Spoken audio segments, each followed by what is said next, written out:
Welcome, everyone. I'm Angelo Robles, and welcome to a presentation, The Future of the Family Office. I'm the founder and CEO at SFO Continuity and Family Office Masterclass. I had an opportunity this week to give a short 20-minute presentation digitally on that very subject, the Future Family Office. I'd like to give a thank you to the wonderful organization that hosted that event. They did a great job. My FO Tech, that's Adriana and Alex, kudos to them. It was an honor to speak at their program. Now, it was only 20 minutes, and I'm kind of known for my long form.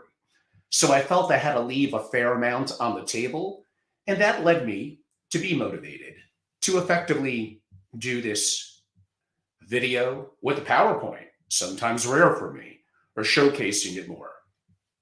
On that subject, with a little more context, I could build a 24-hour content masterclass around this subject. So trust me, this is light. And ironically, although technology and AI, of course, is going to be a part of it, not as much as you think. And I'll give the context explaining that.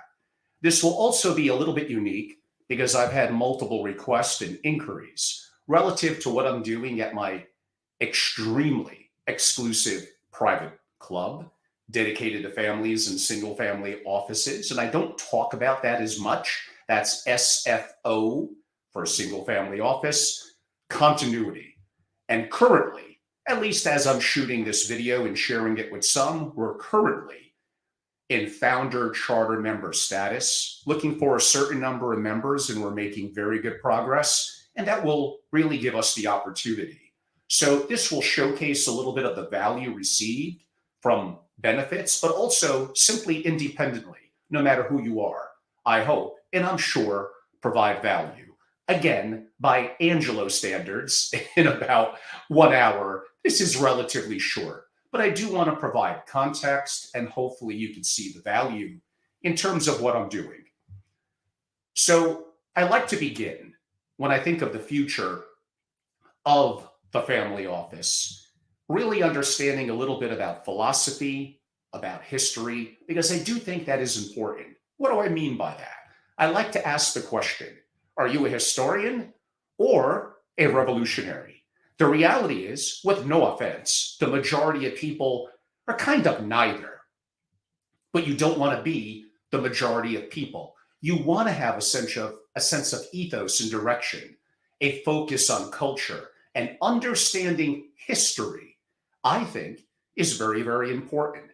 And don't forget, we have amazing mentors that are long since dead, but their work lives on and what we could learn from in books and other forms, from Socrates to Confucius to great generals like Napoleon, General Washington, and so many others. There is no excuse not to be educated, even if self-educated, and understand what happened in the past. The world didn't just start now.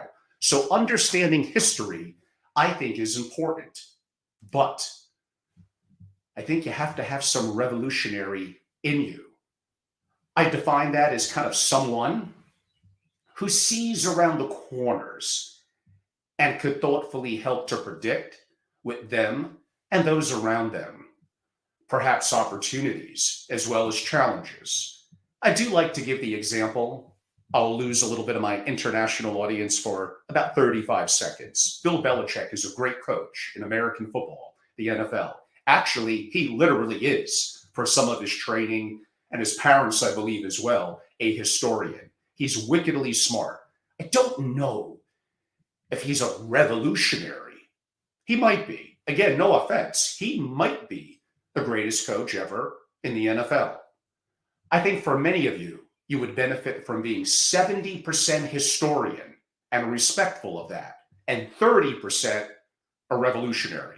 Now, in the world of the future, we're automatically, of course, right or wrong, going to turn some attention to technology. So predictive technology with advancements in data analytics and statistics, and obviously the rise of AI. Yes, there needs to be more quantitative decisions based on facts, and that could also help in risk modeling. It's very important. But the more it becomes commonplace and used, and right now it's not too much, so you actually have an arbitrage advantage. But one day that arbitrage will likely seep away as we all have the same information at our fingertips. Now, that creates a more complex discussion, including on philosophy, but also in mathematics and analytics. That's too complex for today's discussion, but one I would love to have in the future. But again, come on, who else in the family office world is going to lead with, are you a historian or a revolutionary? And yes, I do think it's important. We won't experience 100 years of progress in this century. It will feel more like 20,000, that according to the legendary futurist, amazing guy, heard him speak a couple of times in person, Ray Kurzweil. There's lots that's going on. We're really now seeing, finally, after a lot of talk, really only in about the last year, AI really taking off. And this will be impactful, I think, from how I could utilize it and how I see a very small number of family offices. Wow, could be incredible. But right now, it's very, very early. Okay, so looking forward to the future of the family office, why does that matter? The family office, and I'm more focused on the single family office, but these philosophies would apply to MFOs, multifamily offices as well. It's all about the family being represented. Most families don't make it in their great wealth, which is more than just their financial wealth, really more than 3 generations. So continuity in the family. My SFO continuity is a takeoff on family continuity, because I believe a great single family office is the ultimate to help to preserve continuity in the family, represented by the ability to sustain across a legacy, across multiple generations, ensuring the seamless transfer of wealth, values, and business acumen. It fosters identity, purpose, and unity within the family, and absolutely provides a strong future, that word again, for success. So kind of old-fashioned family continuity. That absolutely, there is no family office of the future if there's not a family office to worry about.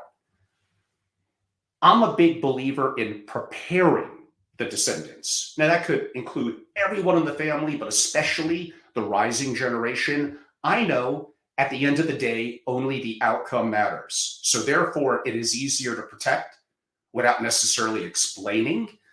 But that presents a little bit of, as I buy you a fish, you eat for a day. I teach you to fish, you eat forever. So a really, really good family and their family office prepares the family. Now we're going to get to capacity and competency, but capacity and capability that leads to competency. And all of that ties into anti-fragility. You're not going to get that if you're only protecting the family. They need to be involved in that process. The greatest threat to the family, you know the answer. It is the family. So we're talking about the future of the family office. The future begins with kind of, to some degree, again, historian, looking at the past and understanding that. If the greatest threat to the family is the family, who in the family office is focused on the family? Now, that would preferably, maybe more a larger scale, would be a chief learning officer, a very underrated position. It could be outsourced. I mean, I've dabbled and done some of that work in family office enterprises and with families as well. But I think it's important to know that. Understand, if that's the most important aspect to a family and their success and everything relative to governance, communication, capacity, capability, leading to competency, if all of that is important for anti-fragility, which leads into the future of the family office, then how come no one is focused on that? So a single family office should be asking, and again, some of this, I think a good part's going to relate to MFOs. And I guess I have to mention the word virtual if I'm talking about the future. Yes, it is possible to have smaller single family offices here in the US to use certain structures, copying lender versus the IRS, that give greater tax advantages that you would get as an individual. So that makes having a family office at lesser than certain dollar amounts still valuable. By creating or reimagining it to a top 1% family office, and that full 24+ hour masterclass does deep dives into all of that, coupled with outsourcing and technology. So I get it. And there's science and art behind doing a virtual family office good. Most people are overly focused on only the technology angle, the aggregation, the reporting, etc. All important, obviously, especially in a virtual family office, but they forget it still is a family and family office. And the issues that I'm talking about earlier in this presentation and upcoming are still going to be incredibly important and overlooked by the majority. So asking internally, can we do this internally? Next, can we do this excellently? I'm a believer if you're going to do something, if you're going to build a family office, you don't build it to be average, you do it to be great. So you want to do it excellently. Or you can outsource. But the third part of that relates, should we, keyword, should we do this internally? So those are 3 questions that every single family office, and definitely virtual family office, absolutely needs to ask. They need to make rational, objective decisions on the abilities and measuring success of the family office in an industry where most are making subjective, only qualitative. Qualitative is very, very important, but only qualitative is not good. There are problems in this industry. There isn't true benchmarking because it's too opaque, it's fragmented, goals of the family are different. So in and of itself, it's very, very hard. I don't know if there's enough really good family offices to benchmark against unless they have very, very similar parameters, which can happen. Now, best practices, the best of the best in class, that's different. And even that's hard. We're going to, again, touch upon some of these subjects upcoming. But I hope you're getting the picture. You have to think of this deeply. You have to be intellectual. You have to understand critical thinking and decision making. These are all highly important in terms of having a successful generational family with family continuity and how a family office plays into that. It needs to get great focus to be incredible. And unfortunately now, no, I'm just being honest. There's lots of room for improvement. But the good news is, I actually think improvement is not that hard in a family office to even go from average to good and good to great. All things will touch upon. Now, the members of what I'm building and really have built in early and launching SFO continuity, they get the full breadth. And a lot of my resources that I created, they don't just go back 20 years with my history in the community, although sure, some of it does. That leads to a level of, I would hope, competency and experience to add value in the depth of my Rolodex and all I learned. But I've learned so much in the last 3 or 4 months in my travels around the world. I'm going to Austria this December for about a week, meeting with some amazing people, amazing global organizations and families. I'm so excited. And I love to travel to LATAM, to Asia, to Europe. It's an opportunity for me to grow, to experience and understand families, family businesses, and SFOs, and truly have, which I know I do, but still to build upon a global perspective. What I am saying is I've learned so much in the last month. What I've learned, thanks to some amazing people, further on family governance and really how to make it be incredibly successful. And it is really the core foundation and tenement in a family office. Like, it floored even me. Now, yes, I'm a single family office nerd. This is my life. This is what I love. But what I am saying, you become a part of my SFO continuity, my most exclusive offering that includes everything that I do in Family Office Masterclass and includes some behind the scenes and private interviews that don't even make it up into my platforms or Family Office TV.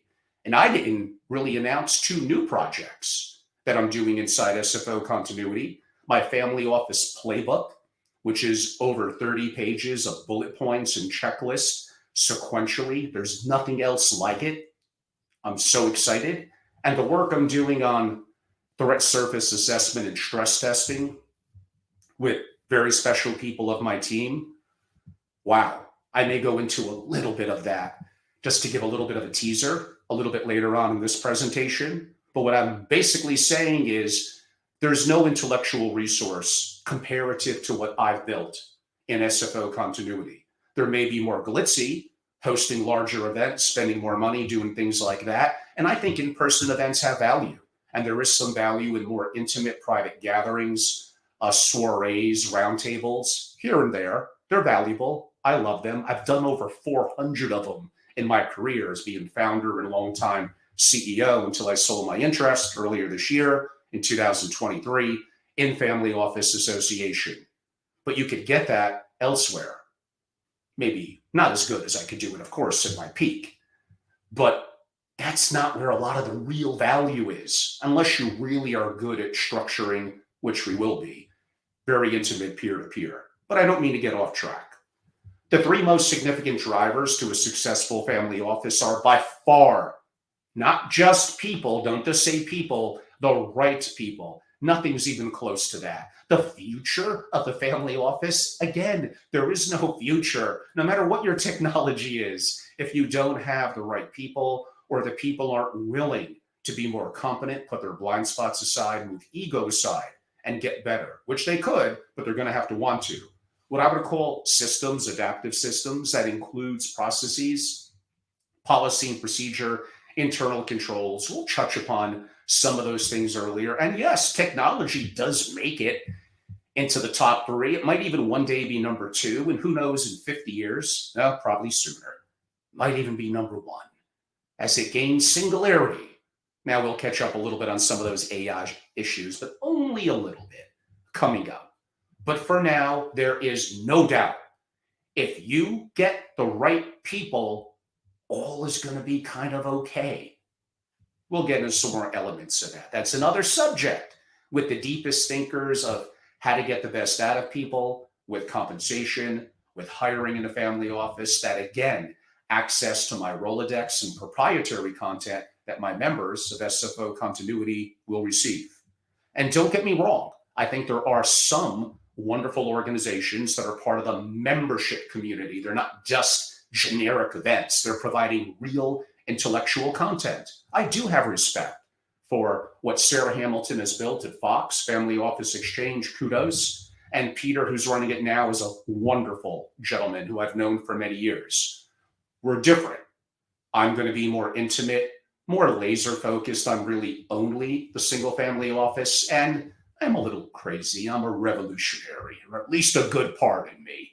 So some of the things I come up with, I'm pretty prolific in terms of my proprietary content. Not saying it's always right. I'm wrong. But I have a great Rolodex, and I'm very proud of that. And the opportunity of the things that I'm building is very, very unique in the community. You need to ask the why and what. Chicago entrepreneur and legendary restaurateur, Nick Kokonis. Be curious, cognitively flexible, and open-minded. Ask what the future will look like. Have you done, you should go through some of those exercises for greater creativity, design thinking. I've done some programs with Stanford professors and others, just brilliant stuff. So what does the future look like and what problems will we face? You won't nail this because you don't have a damn crystal ball. So of course you're not perfectly going to know, but the act of planning is going to be valuable.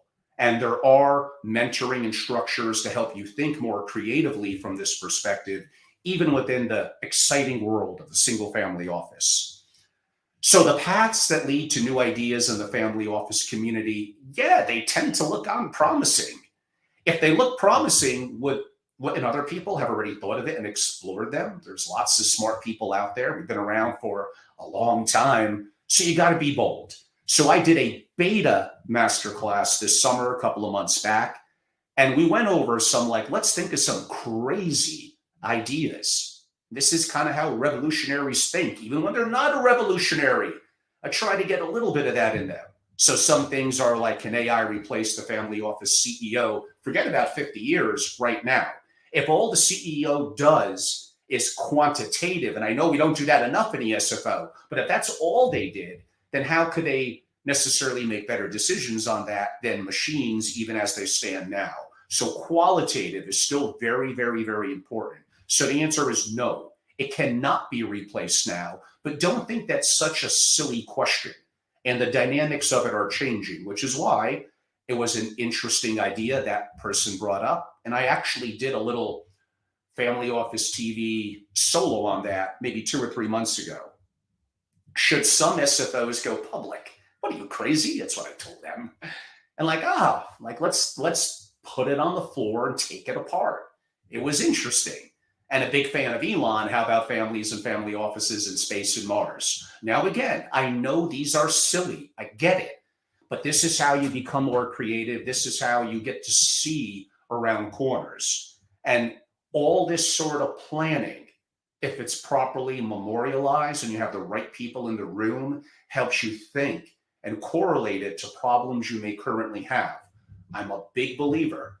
Critical thinking, decision making. These are all intriguing things to me. Maybe that's why I like chess and poker. That doesn't mean that you have to be a great chess or poker player.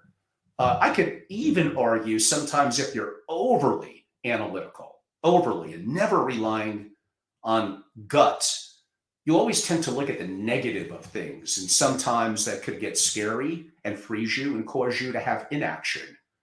Interesting subject for another time. In the face of crisis, the allure of the familiar, the processes, can be comforting. I know, I fall trap to that too. But the truth is, many family offices are finding their assumptions and strategies do not hold up in the face of crisis or profound shifts. We are going through crisis and profound shifts here in the US and around the world. Absolutely. And it's happening at an accelerated pace. That's where adaptability and innovation come into play. Single family offices need to transition between only being reactive to being more proactive with adaptive strategies to navigate uncertainty. Well, not sure I totally buy into this slide here, but I put it in. Fallacy of preparation. Preparation helps to meet the challenges of the past, however, not the future. But I kind of like also being a historian, and the past can rhyme. So no, I don't 100% buy into that, but there's definitely some truth to it. This comes down to, what did I mention before? Capacity and capability for the family to sustain personal, cultural, and financial well-beings through the generations. Capacity building revolves really simple around underlying adaptability to changing and challenging circumstances. Capability development really has more to do with gaining the skills associated with management of finances, trust structures, governance, etc. They're both important. It's kind of hard to be what they equal, competency, without both of them. It's like 1 + 1 is 2. Competency will be that too. This can be best accomplished, like I said earlier, through a chief learning officer. I do think I'm a big fan of systems. I love the work of Peter Drucker. I've read his stuff a million times. We need more deeper critical thinking, would you agree, in the single family office community? We need it held to a higher standard. It needs to be more professional. And that's okay. That's not knocking the amazing people that have been in the family office before and those that now that put in their work, their sacrifices, their proper ethics and ethos and their character. Kudos to you.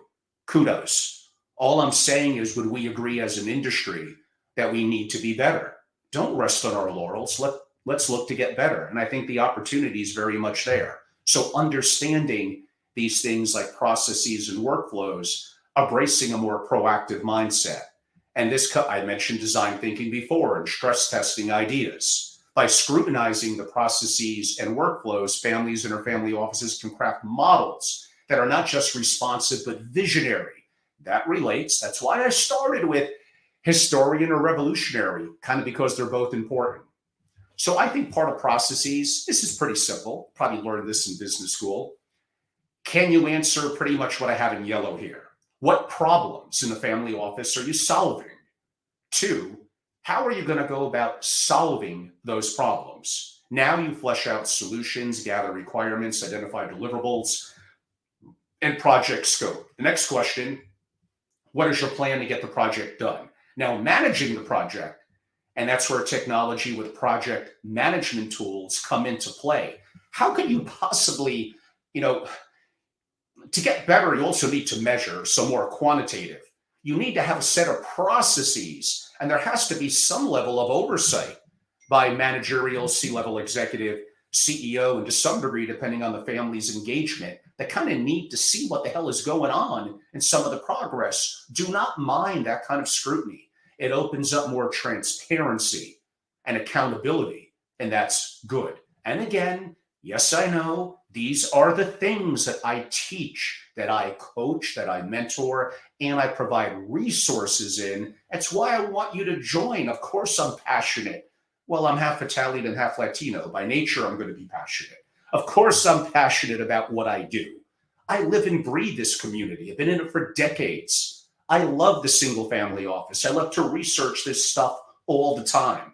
These are all the things that I want to be of value to you on, to join me in this journey, be a part of what I do. My AngeloRobles.com pretty much covers all of it, a little bit on SFO continuity and family office masterclass. So just a heads up, you kind of know where to go. The great, and I did love the great Sir John Templeton, great investor. You know, he would snicker, this time might really be different. How often have we heard that?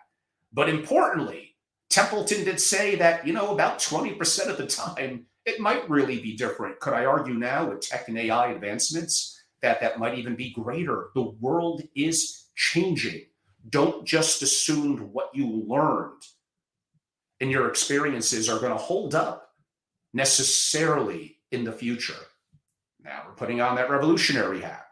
One way to remain rich is by not losing so much that it keeps you from investing in the future. I mean, it's pretty obvious, but I love to say that as well. Yes, I do love the work of Nassim Taleb. Met him a couple of times, spoke at one or two of my programs back in the day. But I think the Universa co-founder is like equally brilliant and just not as well known.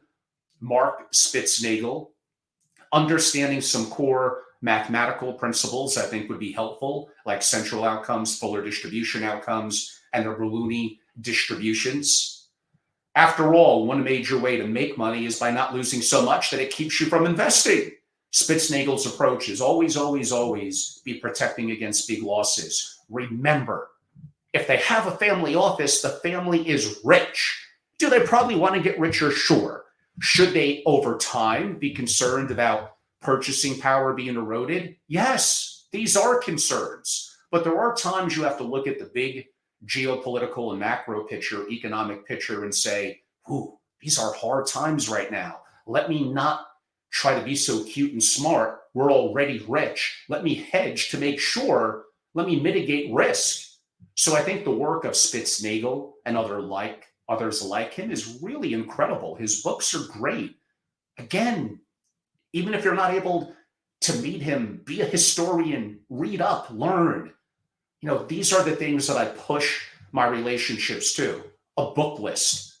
And some of these people that are still living, I could have connectivity to. I've interviewed so many amazing, I've been so fortunate, so many amazing people over the years. The times are a-changing. US dollar hegemony. Now, I don't want to get too deep into geopolitics. It's important, a subject I enjoy, and underrated, I guess, broadly in the family office world. And look at where you get your geopolitical information from. Is it skewed to one side or the other? We all have biases, including me. Being aware of those and understanding and being fair and balanced and understanding both sides is very important. And I'm sorry, a lot of the people that you listen to at universities or at big institutions, they absolutely come with an old way of thinking, with biases, and a whole bunch of often conflicts and wrong assumptions. Everyone puts their pants on one leg at a time. There's no super men or women out there. At the end of the day, one of the greatest things I've learned from billionaires, including my interview with Michael Saylor, who went to MIT, and again, legit, probably multi-billionaire, think for yourself. One more time, think for yourself. The world is changing. I could go back to Bretton Woods right after World War II, and Nixon coming off the gold standard in 71 and where we are now, we are kind of transitioning from unipolar to not even really bipolar with the US and China, but multipolar now with the BRICS and other quote unquote countries. If you're only understanding what's going on with the dollar and US resources, you're not being globally diverse in your thinking and waking up to realities. Times are changing. You need to have more of a global perspective. Keeping it simple, again, this is not meant to be long. 3 questions you should be asking. What will the new world flow order, whatever, look like? How will the transition unfold? And where, for the investors, they're always out there, where will the best opportunities arise? Again, these are things in SFO continuity that we bring in deep geopolitical people, deep economists, and deeper thinkers in investing to get insights and learning from our peers. By the way, in my SFO continuity, I don't want any money from anyone other than a family of wealth or a family office. I think there's awesome service providers and people that provide services, legal, accounting, finance, cyber, etc. out there. You're awesome. I want your deep intellect if you're the best of the best, and I don't want to charge you. You can maybe even speak. I want to be as conflict-free. I don't know if anyone's ever 100%, but I want to be as conflict-free as I could get. Now, you could pay and participate in things I do like Family Office Masterclass, and that could be great. But I'm holding what I do in SFO continuity to be very pure, which is why I want you as a family or SFO to be a part of it and come in now where you can help to shape our future and rather bluntly getting significant pricing advantages that will not be available after I hit my charter member numbers. Family risk. I think Nick von Einert in Germany, and probably spends most of his time in the UK now, but he does wonderful work talking about synchronization, family governance. We have such amazing deep thinkers in this community.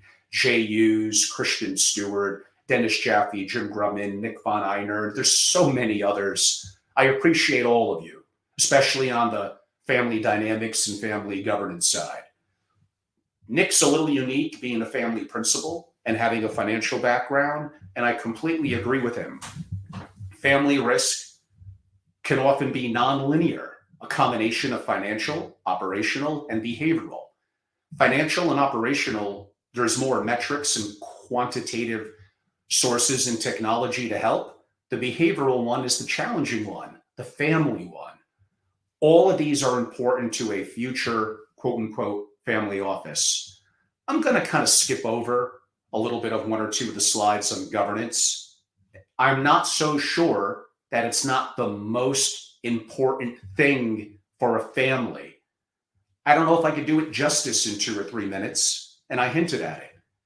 And Christian Stewart, great job, he always does, says it here. Family governance is all about family members learning to make better joint decisions together, learning to be more effective together as a group, and learning to respect boundaries and build skills together. When a family unit expands and grows, I think it needs to have bottom-up type governance and decision-making. It needs the capacity and capability that I spoke about earlier. These are all very, very important, and again, could basically do a masterclass just totally dedicated to this. I go back a little bit to the combination of family governance and adaptability, and questions arise. And again, Nick von Einert has spoken about this eloquently, the linear thinking and the assumption that the analysis of the past will help predict the future. He says it's futile. I don't know if it's futile. I think it's worth the exercise and strategy, but simply, again, what worked in the past and how things happened in the past, but we don't know the patterns, the new patterns that are going to emerge that haven't been seen in the past. Therefore, even with analytics and AI, this still becomes very, very hard. Sadly, everything fails in a long enough time frame. Every investment will go to zero. Even the greatest company that we would think of now, I don't know, maybe not next year or 10 years from now, maybe dozens or hundreds of years from now. So theoretically, effectively everything inevitably goes to zero. But why family offices fail, I would say, is mainly incompetence. That's the opposite of, well, obviously, competence. Being conscientious, rational, informed, and thinking from a higher perspective of competency, being capacity and adaptability and being capable, being competent, putting your blind spots aside and moving ego aside. These are very, very important. You don't need to do this yourself. There's others that have been down this journey. I've been inside in Europe, families that go back 12, 13, 14 generations and longer. Some amazing families in the US that even go back 6, 7 or longer generations, and things that we learn even jointly together, from mentoring to deeper critical thinking to sharing ideas, reading lists, all that. All of this is important for you to get better as a family, as an executive, if you want to be a family office executive, or simply if you service the community. This information I'm providing is still incredibly valuable to you. So competent people focus on what I call productive intelligence: analytical, creative, and practical. The analytical is used to solve problems. The creative decides what problems to solve, and the practical makes solutions effective. At the end of the day, yeah, process thinking, broadly speaking, the process ahead of the outcome. But at the end of the day, you have to execute on the plan. So the capability of understanding, just like in military and other endeavors in business, at the end of the day, execution is still going to be important. But putting together, again, the analytical, the creative, and the practical. I mean, there is a formula, folks, so you're kind of getting it. There is, I'm going to jump the gun a little bit, and others of you have heard me say this before. You can't go from being the last man on an NBA bench to being a Michael Jordan or LeBron James. No matter what you do, you're just not good enough. At that level, it's too hyper competitive, and there's an inherent skill set and capability that you probably, period, just don't have. That's just how it is. It's easier in the family office world, partially due to the benchmark being pretty low, but the opportunity of moving up that rank. There will be a point when, I hope, when you just can't say I'm going to be 1% in the family office because it's so damn good that being the 1% is like really being the 1%, like in the NBA or a sport or something like that. But right now, it's not. That opportunity for you to improve and get better is very, very much there. It's kind of right in front of you. It's the things I talk about in people, which could be yourself, and self-improvement in systems and technology. And no, undisciplined family offices do not work. I spoke about that. Prioritization is also very, very important. Here's the question to ask: do I know where to focus my time as the SFO leader, and to make sure the investment of my time matches the SFO's key priorities as laid out by the family's goals? It isn't that hard. Peter Drucker's been talking about this. He's been dead for 15 years. His books, again, be a historian, go back to the 40s and 50s and 60s, whatever. They're wonderful. Those rules still apply. A lot of stuff is evergreen. That's why being an historian is important. Just don't put 100% necessarily into that. So prioritization. Actually, the next slide. Better yet, at the beginning of each day, and of course, you're all getting up before 6 a.m. Most people, not all, that I've met who are very successful, they're usually early risers. There are some people that are more biologically, quote unquote, night people. So that doesn't work 100% of the time. But I think you get up early, whatever your program is, your internal mindset, and what you follow to get ready and get started. Be passionate.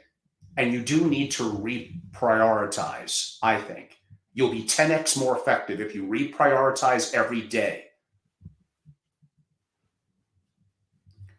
In the end, at most, only 10% of professionals, including advisors and fellow SFO executives, add any value, enhancing your best practices and outcomes. The remainder waste your time, and worse, they might even confuse you. Are you aware of who they are? Now, Jim Collins is great. Again, I go back to historian, read books. Jim Collins. People are not the most important asset. What did I say earlier? The right people are. This here talks a little bit about, if people are the most important asset, then how about HR? Well, if you're describing HR, human resources, like the Toby character from the show The Office, and that's usually how it is. That was not much of an exaggeration. It's terrible. I want a true chief people officer. Like it says here, I want someone obsessed. I like that word. I'm obsessed with the single family office, obsessed with hiring, recruiting, training, and keeping incredible humans. That matters. The two underrated hires, I hinted at one earlier, chief learning officer. Well, I'm dropping another one on you, and that would be effectively a chief people officer. I mean, you do those things right. The first one with the family and rising generation, and the chief people officer in terms of, especially inside the family office with the talent and resources, how could you go wrong? There is your future family office. So we didn't even get to technology and AI too much. Okay, I'm exaggerating that a little bit. Obviously, those things are going to be important, the technology and AI, but I didn't want to make this a program simply built on let's review the technologies on project management, aggregation, reporting, and a variety of other things in the family office. That is coming up. It's going to be a little part of this. And by the way, yeah, I want to do multi-hour for my members of SFO Continuity, programs with me and thought leaders dedicated to the technologies to use in the family office. It is important. Among all the thousands of things out there, I have it as like number 3. That's impressive. It's just that people are so much more the most important part, that even when you're looking at the future of the family office, I need to nail that in your head. Your ability to, Jonathan Bales, wonderful thinker, a little crazy. I think he makes his money in professional gambling. Your ability to assign probabilities and various outcomes is unimaginably important to your success in every area of life. That is so true. He nailed it. He's also the one, you got to love this guy, that said something like 90% of what you know doesn't matter, and most of what you know is useless, effectively. Of course, exaggerations, but you get the big picture point. So I think sometimes gut feeling based on your intellectual rigor and horsepower, your IQ, coupled with your experiences, what happens to VCs when they get too much analytical information on entrepreneurs? It's been proven they often make worse decisions. So this is a little bit of a balancing act sometimes between the quantitative and the qualitative. Welcome to the world of the future family office. Whoa, we finally got to technology. And I'm looking at it. It's a little dated.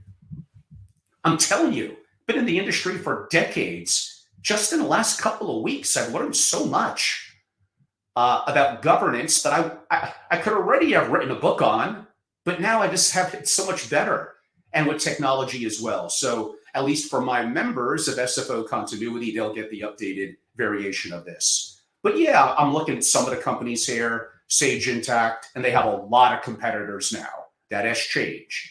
But you want to have proper accounting programs. Vanilla is a wonderful program. Great guy, Steve, very smart. In terms of estate planning, flow charts, and things that are very visual. Arch does a great job looking into quote unquote more private companies, which a lot of you as families would have. And some of these organizations on here, Alter Return, Novus, even the great work at iCapital. I'm just so Leaf Planner, so many interesting technologies, so different than when I started so many decades ago, and even really just in the last 5 years, really especially post-COVID. So much has changed. And of course, aggregation and reporting. Adapar, you all would know. I think Eaton Solutions does a great job. SS&C is a monster. Legex is doing great things. You have Citco, FundCount. I mean, I could go on and on. Mastro in Mexico and Europe is very active. What Joe does at Mirador, he does an amazing job as well. There's so many talented people and talented technologies that are out there. Man, it's never been better to be in this $10 trillion family office community. You have to love it, don't you? Look at all the resources that we have at our capability and fingertips now. And you want to just settle for I'm okay, I'm average? No, be incredible. The family doesn't want to pay for this? Let me talk to them. Got to light a fire under their butt. Don't they want you to have better information to make better decisions, to have a better opportunity to make better decisions on tax issues, which save a lot of money and make the right decision, and mitigating risk? Isn't that like incredibly important? Like I said, they're already rich. These are all things that all of these technologies could be so valuable on. And they've gotten more intuitive. They've gotten easier to use. I promise I'm not a natural at using some of these services either, but they've gotten so much better. So again, I got things to update on here. I'm definitely going to be doing way more programs. They're going to talk about some of these and compare them and just be honest from my perspective and some of the deeper thinkers and thought leaders around me. So again, I ask you, be a part of something. I've been in this community for a long time. I've been humbled. I've made mistakes. I am imperfect, but you can't deny my passion. And just simply by osmosis, being around it for decades and traveling the world and amazing people, you hope I would have learned a thing or two. But hopefully my IQ ain't half bad either. And I take pride in my level of being competent in the community, and being the historian meets the revolutionary, which is so rare. Again, no offense to those that are only hosting events. I think that is a valuable service, but I want something different. I've been there. I've done that. I'm interested in global, fascinated by what's going on around the world, interested in geopolitics and economics and how that ties into family offices, and why the value of a historian and revolutionary, the incredible importance of people and how to make them the best they could possibly be, of systems and technologies. To me, all this is so exciting. And it's, I don't know, using a baseball term, we're probably not in the first inning, but we're still pretty early in the game, which is why the benchmarking is pretty bad and the best practices are not as good as they could be. So this is the opportunity now. It took me 20 years. You're probably smarter than me, but someone like me in my organization could help you accelerate. Is that worth a relatively modest yearly membership fee? No, you're not going to get it at a generic family office event hearing a conflicted speaker that paid to speak. I mean, you may get a nugget or two along the way. More than likely, you hope to meet someone kind of interesting. But there's so much more out there that is more deeply intellectual, that provides real information, value, actionable things that you could act on, coupled with more of the intimacy of your peers, both digital and absolutely, yes, some in person. And so much that I'm doing that's new now, like my playbook, that I'm so excited about. I mean, this really is like a roadmap to follow. If you didn't even know that much about a family office and you just followed that, that would be an incredible brief bullet points, hundreds of them in categories and subcategories, coupled with checklists and things to check off. Oh yeah, I went through that. I did that. Oh yeah, Angelo brings up a good point here. Let me do this. I haven't gotten around to that. I just want to make your job easier in a single family office community. And again, I come back to, that's why I love that word continuity. It comes always down to continuity in the family continuity. That is the future of the family office. Looking at the past, the history, and learning and respecting what came before you and having respect for that. The proper dynamics of family governance and decision making. We're humans. This stuff isn't going to go away in the future of 1 year or 30 years. Who the hell knows, 100 or hundreds of years in the future? God knows this world is going to look like and what technologies are going to do. But at the moment, that's not necessarily a concern. I think I went over systems, at least in relatively a short 1 hour presentation. It's very important. You could really standardize a lot of this with proper processes, standard over rules, policy and procedures. We didn't even really get into internal controls, which helped to create a bond of trust between the family and the family office with oversight. That's all just important stuff. It's proper governance in corporations. Why not have it be proper governance in family offices? I promised I would briefly bring up the new initiative that my members in SFO continuity get to learn more about and have the opportunity, if they want.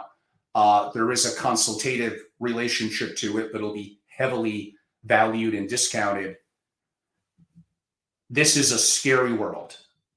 I mean, the more that I meet with some of these amazing people that are former special forces, high-level three-letter agency, not just in the US, but in other institutions around the world, there's lots of bad actors out there, lots of bad actors with money and intelligence. This is a major, major threat to the family.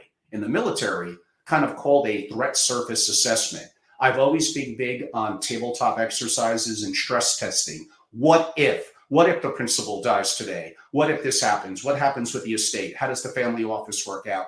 What happens here? These are all things that make a family office better. Nothing to be ashamed of.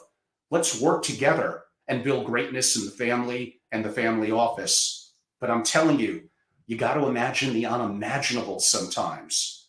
And the unimaginable, unfortunately, I'm just going to be honest with you, it's closer to upending what the family and what you've built, perhaps as a great family office executive. It's possible with the right assessment, which is an advance notice of about a week. Let me and my team, this aspect of my dream team, again, within a consultative relationship, do our work. And then within 1 week, come back to you in over a 72-hour period with live phone calls in real time, taking real scenarios that's out there about you, probably not even going on the dark web. And it'll just go to show you the level of risk, and we spoke about nonlinear before, that is out there. So what they call this in that community that I mentioned of special forces, that is very specific. They're very capable on exploit and targeting experts. That's what they are. They went in there into regimes and changed them to bad actor, quote unquote, billionaires, according to them, and terrorist groups and this and that. These people are skilled. And yeah, there's bad people that are doing that as well. Here's what I'll say. You think that you have this covered, and perhaps on the day-to-day security and intelligence, your current team is adequate against those threats. They are not capable, 99% sure, of withstanding something like what I'm talking about. These are people that I'm talking about that, in spite of your security and intelligence, they will get to you and your money and your resources no matter what. This is going to come down to how they could manipulate the information, maybe part of it true and part of it not, reputationally. That's damaging the family and capital, possibly judicially. That's wickedly bad. And in other aspects as well. Again, the family is already very, very rich. However they may define that. Maybe to them that's decabillions, but that still puts them in pretty rarefied air. They don't want to lose it. They don't want to lose the reputation that they've built, the legacy that they're building for their family and their hopes and dreams for their children and grandchildren. Trust me, they don't want that just to go out the window.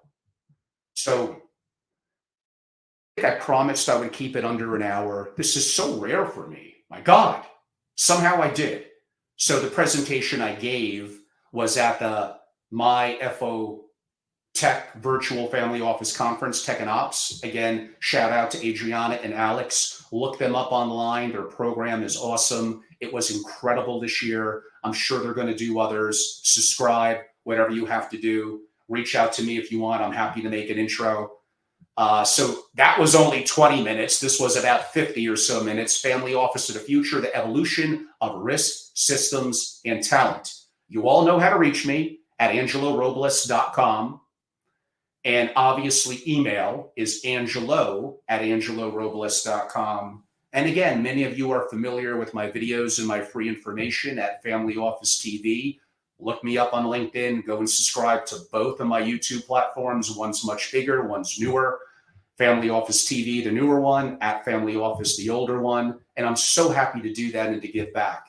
And many of you have heard me talk about with pride my immersive educational programs as one-offs in my master classes, which again are effectively about 24 hours plus of content, whether in person over 3.5 days, sometimes customized just to that one family office where I travel in. Those are really exciting engagements. And sometimes, or more commonly, to be efficient in today's world digitally. Part of it is lectures. A large part of it's a dream team. A large part of it is case studies and immersion. It's not just lecturing. It's you're engaged in the process. And I think that's very, very important. I know everything that's going on to a degree around the world relative to single family office communities. And I'm sorry, just haven't seen anything like it. I'm very, very proud of it. And it took a village, not just me, to really build out, and all that I've learned from so many people that helped me add to the quality of my content.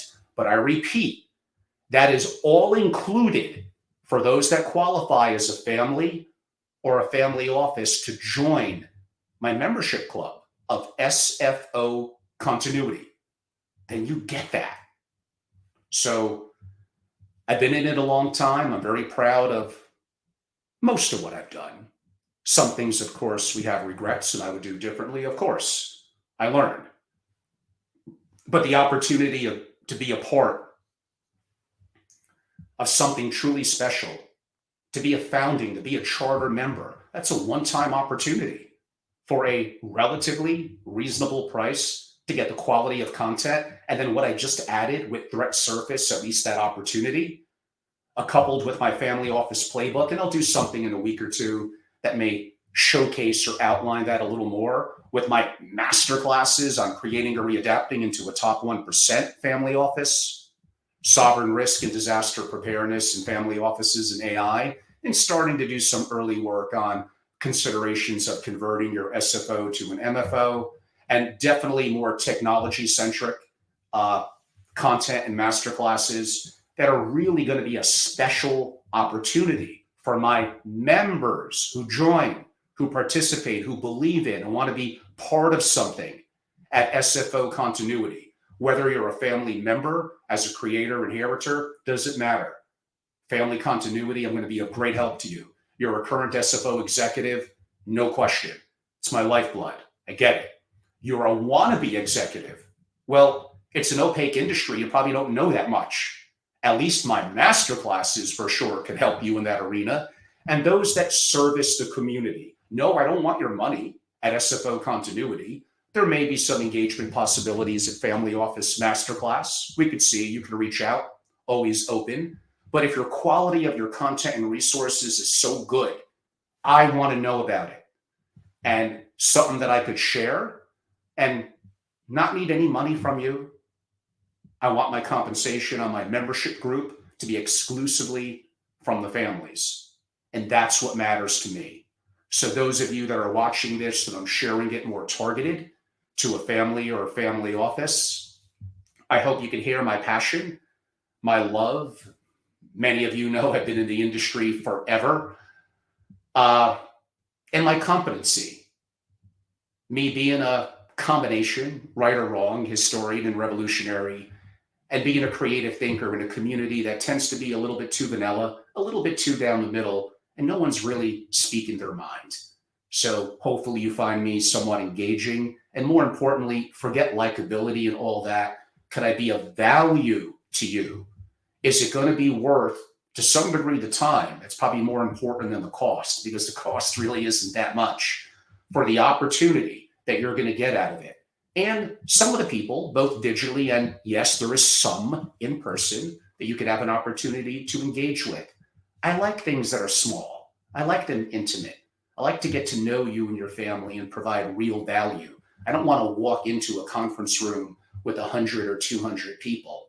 That's impersonal. Been there, done that. So everyone, I'm Angelo Robles, founder and CEO proudly of SFO Continuity and Family Office Masterclass. You all know where to find me. Again, for now, until I get separate websites for those brands, just simply at my name, angelorobles.com. I'm all over social media. You'll find me, and email at angelorobles.com. It's relatively late in the year in 2023. Again, founding and charter membership is open for now in SFO Continuity. And yes, I want you to come on board in terms of what I'm building. And I'm coming back. No more PowerPoint up on the screen, but I'm basically done anyway. So I know many of you I already know. Some of you are new faces, and who knows when you'll see this. You may see this in 2024 or 2025. And no worries if the opportunity for charter membership is gone in SFO Continuity. We're still here for you as a membership organization. Okay, you'll have to pay a little bit more. That is life. And maybe you didn't have as much of a say early on in certain directions, but it's all good. If you're a family or you're an SFO, and I feel that I could be of value to you, I'm here for you. And also, there's always the one-off opportunities of what I proudly built at my ownership of Family Office Masterclass. So on that note, I'm a little over an hour, and I tried to keep it under an hour. Didn't quite work. But enough of me in my pocket square. It's time for me to say goodbye. I hope you're all going to have a great end of the year into the holiday seasons, and you can have a chance to reach out to me anytime. I look forward to hearing from you. I'm Angelo Robles. Thank you so much.